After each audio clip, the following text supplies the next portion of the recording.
5 वर्षापासून 8 वर्षापर्यंत उपनयन केलं जातं, पण वास्तविक शास्त्राचा असा आदेश आहे की वयाच्या 5व्या वर्षी उपनयन झालं पाहिजे. 5व्या वर्षी न झालं तर अपवाद म्हणून 8व्या वर्षी उपनयन केलं तर चालतं. हा अपवाद आहे, 8व्या वर्षी करावं हा नियम नाही. पण कलियुगाचे म्हणून जे काही गुणदोष सांगितले जातात त्या गुणदोषामध्ये भागवताच्या शेवटी कलियुगाचं महात्म्य गात असताना नारद महर्षींनी याचा विचार केलेला आहे. कलियुगामध्ये काय चांगलं काय वाईट, कलियुग काय होणार आहे, कलियुगामध्ये काय काय होणार आहे, हे सगळं नारदांनी तिथं सांगितलं. मला कलियुगाचं महात्म्यही सांगायचं नाही, कलियुगाचे गुणदोषही सांगायचे नाहीत. पण भागवतामध्ये नारदांनी न सांगितलेला कलियुगाचा अजून एक नियम मी आपल्याला सांगतो. तो म्हणजे कलियुगामध्ये अपवादालाच नियम म्हणण्याची प्रथा बनणार आहे. कलियुग हे असं विचित्र युग येणार की जिथं नियमाला अपवाद सांगितले जातात त्या अपवादालाच नियम म्हणून विचारात घेतलं जाणार आहे. आणि शास्त्राने माणसाच्या जीवनाच्या मानवी जीवनाच्या कल्याणाकरता जे नियम सांगितले त्या नियमामध्ये माणसाच्या स्वभावाचा विचार करून काही अपवादही सांगितलेले. उदाहरणार्थ, एखाद्या व्यक्तीला गावाला जायचं आहे, सकाळी लवकर निघायचं आहे, पुन्हा संध्याकाळ रात्रपर्यंत त्याला प्रवास आहे आणि दुसऱ्या दिवशी पहाटे तो जर गावाला दुसऱ्या पोहोचणार असेल तर तो सकाळी संध्या करून प्रातःसंध्या करून घरातून निघेल. पण सायं संध्येचं काय करायचं?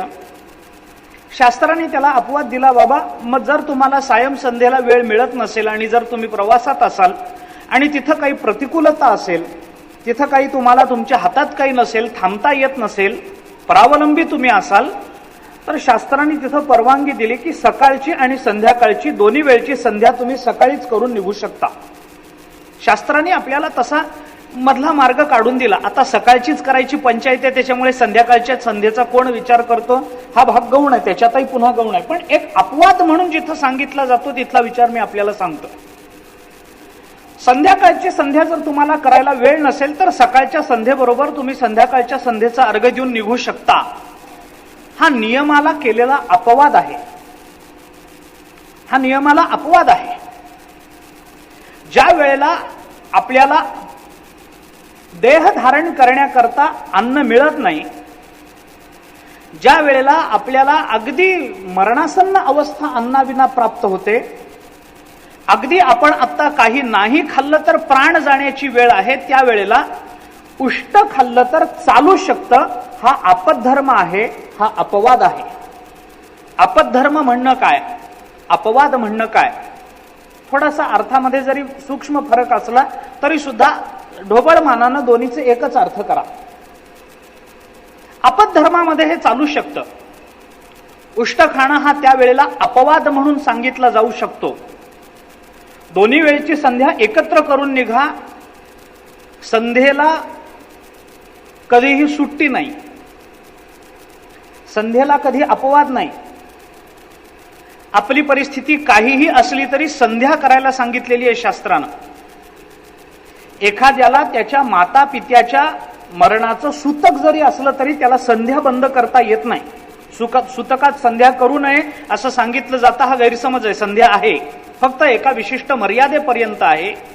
गायत्री मंत्राचा जप त्याच्यामध्ये नाही आहे, पण विशिष्ट मंत्रापर्यंत, अर्घ्यापर्यंत ती संध्या करावी लागणार आहे. त्यावेळेला भस्मधारण विधी करता येणार नाही. तरी पाण्याचं भस्म लावा शास्त्र सांगतं. काहीतरी त्याच्यात अपवाद आहेत आणि त्या अपवादाने ती कृती, तो धर्म आपण पाळला पाहिजे, हा शास्त्राचा त्या वेळचा आग्रह आहे. माझा विचार चाललाय तो जे नियम सांगितले जातात त्या नियमाला शास्त्राने काही ठिकाणी अपवाद सांगितले गेले की ते अपवाद, त्या अपवादात्मक परिस्थितीमध्ये त्या नियमाचं विशिष्ट अंग, त्या विशिष्ट नियमाचा अंश जरी आपण पाळला तरी तो नियम पाळल्याचं पुण्य आपल्याला लागावं. नियमभंग झाल्याचा दोष आपल्याला लागू नये. आपल्या मनामध्ये त्याचा खेद निर्माण होऊन आपली मानसिक आपण डळू नयेत याच्यासाठी शास्त्रांनी या सगळ्याचा विचार करून काही अपवाद, काही आपद्धर्म आपल्याला सांगितलेले आहेत. पण कलियुगामध्ये गंमत अशी झाली की जिथे नियमाला अपवाद सांगितला गेला तिथं कलियुगामध्ये त्या अपवादालाच नियम म्हणायची पद्धत रूढ झाली. या वेळेला तुम्हाला संध्या करता येत नाही ना, मग ठीक आहे, आम्ही तुम्हाला सोपा मार्ग सांगतो म्हणून जिथं अपवाद सांगितला गेला त्या अपवादालाच नियम करायची पद्धत झाली. तो अपवादच नियम व्हायला लागला. मग सांगितलंय ना असं उष्ट खावं म्हणून सांगितलंय ना, मग कुठेही खाल्लं तर बिघडलं काय? नाही. ज्या वेळेला प्राण जाण्याची वेळ आहे त्याच वेळेला उष्ट खायला परवानगी आहे. हा जो अपवाद आहे तो अपवाद कोण अपवाद म्हणून विचारात घेत नाही. माणसं म्हणतात शास्त्राने उष्ट खायला सांगितले, परवानगी दिली ना, खा. मग काय, मित्राचं खाल्लं तर चालतं, भावाचं खाल्लं तर चालतं. तसा उष्टा खाण्याचा नियम असा आहे की मातेचं देखील उष्ट खायला यज्ञोपवीत धारण केल्यानंतर परवानगी नाही. मुंजीनंतर आईचं सुद्धा उष्ट खायचं नाही. म्हणून मुंजीमध्ये एक उष्टावणाचं जेवण असतं, मातृभोजन म्हणतात त्याला. शास्त्र आहे त्याच्या मागे, मातृभोजन आहे. त्या बालकाला तिथपासून पुढे आता मातेचं उष्ट खाता येणार नाही. 5 वर्षाचा होईपर्यंत, 5 वर्षांनी लालयेत, 10 वर्षांनी ताडयेत असं शास्त्र सांगतं. 5 वर्षाचा होईपर्यंत मुलाचे लाड करावेत. 10 वर्षाचा झाला की त्याला मारायला हरकत नाही, शास्त्र सांगतं. मग त्याला मारून सांगावं, मग त्याला मारता येतं. 10 वर्षापर्यंत मारायला सांगितलेलं आहे. नंतर पुढचं फार वेगळं आहे, कारण शास्त्राला माहिती आहे नंतर पोरच आपल्याला मारणार आहेत, त्यांना मारायचा प्रसंग फार आईबापावर येणार नाही, म्हणून पुढचा फार विचार करायचं कारण नाही. पण मुलाला शिक्षण देत असताना त्याच्याकडे बघण्याची जी दृष्टी आहे शास्त्राची ती अशा पद्धतीची आहे. म्हणून उष्ट खाऊ नये हा नियम आहे. पण काही वेळेला प्राण जाण्याचा प्रसंग आला तरी उष्ट खाल्लं तर चालू शकतं, हा अपवाद आहे. पण कलियुगामध्ये त्या अपवादालाच नियम केल्या गेलं आणि सरसकट माणसं कुणाचंही उष्ट खातात. तुम्ही चिंतन करून पहा, घरामधलं पहा, बाहेरचं पहा.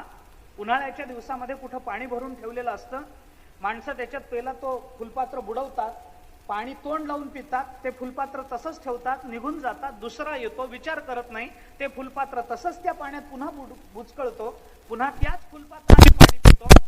दोष आहे, पिऊ नये.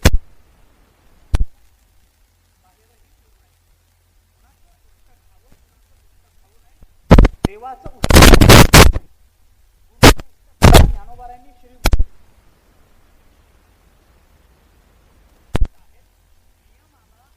नियमाच्या अपवादाला नियम बनवायचं कारण नाही, पण कलियुगामध्ये तसं बनवलं जातं. आपला मुद्दा असा चाललाय, बंधन करायला सांगितलंय. 5व्या वर्षी मुंज झाली पाहिजे, 8व्या वर्षी मुंज होणं हा अपवाद आहे. आता 5 तर निघूनच गेले.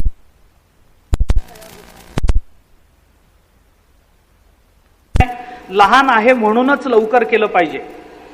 लहान आहे म्हणून पुढे ढकलायचं नाही, लहान आहे म्हणूनच लवकर केलं पाहिजे. 8वं वर्ष हा त्याला अपवाद आहे. आणि 8व्या वर्षी जर मुंज झाली नाही तर त्याच्या ठिकाणी शास्त्रांनी दोष सांगितलेले आहेत. ते दोष त्या मुलाला लागत नाहीत, ते दोष त्याच्या मात्या पित्यांना लागत असतात. शास्त्रांनी त्याचं चिंतन केलंय. आता 8वं वर्षही राहिलं नाही, कारण आता याच्यातही पुढे अजून सुधारणा लोकांनी अशी केली की आता मुंज आणि सोडमुंज हे बहुतेक एकाच दिवशी होतात. याच्यातही पुन्हा माणसांनी अजून बदल केले. मुंज आणि सोडमुंज बहुतेक एकाच दिवशी. सकाळी मुंज केली की संध्याकाळी सोडमुंज करायची आणि दुसऱ्या दिवशी विवाह संपन्न होतो, वेळ लागत नाही त्याला, असं नाही. म्हणजे ब्रह्मचर्याचा जो कालावधी आहे तो कालावधी स्वीकारला जात नाही. ब्रह्मचर्य काल, ब्रह्मचर्य आश्रम हा शास्त्राने विद्या प्राप्त करून घेण्याचा काल म्हणून सांगितला आहे. त्या काळामध्ये दुसरा विषय नाही, त्या काळामध्ये दुसरं चिंतन नाही, त्या काळामध्ये फक्त अभ्यास अभ्यास आणि अभ्यास, याच्या व्यतिरिक्त विद्यार्थ्यांनी दुसरं काहीही करायचं नाही. इतकं की अन्य विषयामध्ये त्याचं मन गुंतू नये आणि त्याचे फालतू आणि अवांतर लाड होऊ नयेत म्हणून मौंजी बंधन उपनयन संस्कार झाल्याबरोबर पूर्वीच्या काळी त्याला गुरुग्रही पाठवलं जात असे. मग त्या गुरुग्रहाच्या मध्ये अनेक विद्यार्थी येत असत. कोण लाडका कोण दोडका हा विषय त्यावेळेला नव्हता. ती गुरुपत्नी ती गुरुमाय सर्वांना समान वागवत असे, सर्वांना समान कामं दिली जात असत आणि तिथं दिवसभर कामं करून आपल्या गुरूंकडून शिक्षण, योग्य शिक्षण घेऊन आपलं जीवन घडवण्याचं कार्य चालू असे. तो एक ब्रह्मचर्य काल होता, तिथं अन्य काही नाही. ब्रह्मचर्य काल. तिथून मग आता तो कालावधी काय याच्या संबंधानं काही स्मृतींमधून थोडी थोडी वेगळी मतं आहेत.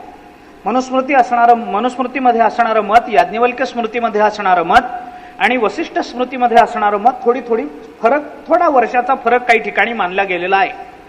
काही ठिकाणी 5 ते 12 हा ब्रह्मचर्य काल सांगितला गेला. पूर्वीच्या काळामध्ये विवाहही लवकर होत असत.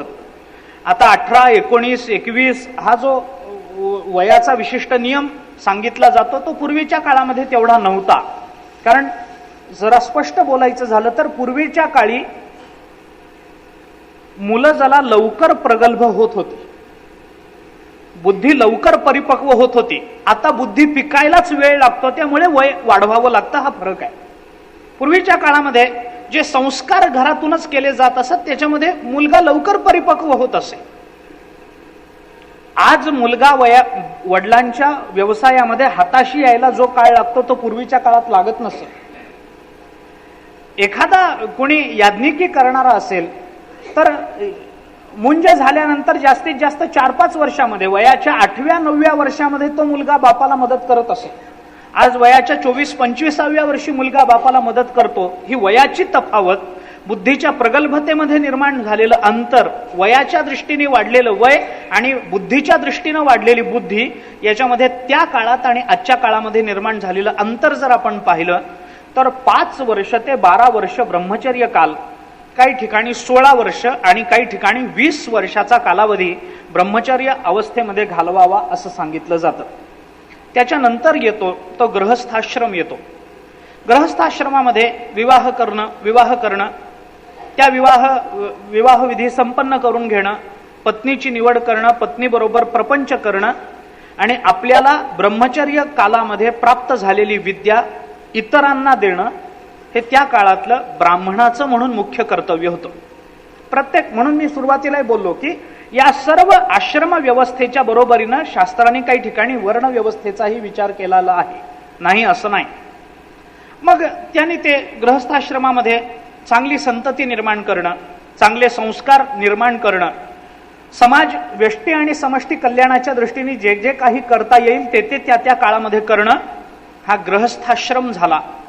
तो गृहस्थाश्रम 20 ते 50 या वर्षामध्ये मानायला सांगितला. त्यानंतर सर्व प्रपंचाची सर्व कर्तव्य पार पाडल्यानंतर, संतती संबंधानं सर्व कर्तव्य पार पाडल्यानंतर, पत्नीच्या संबंधानं सर्व कर्तव्य पार पाडल्यानंतर, माता पित्यांच्या ऋणातून मुक्त होण्याचा प्रयत्न केल्यानंतर आणि समाजाच्या संबंधानं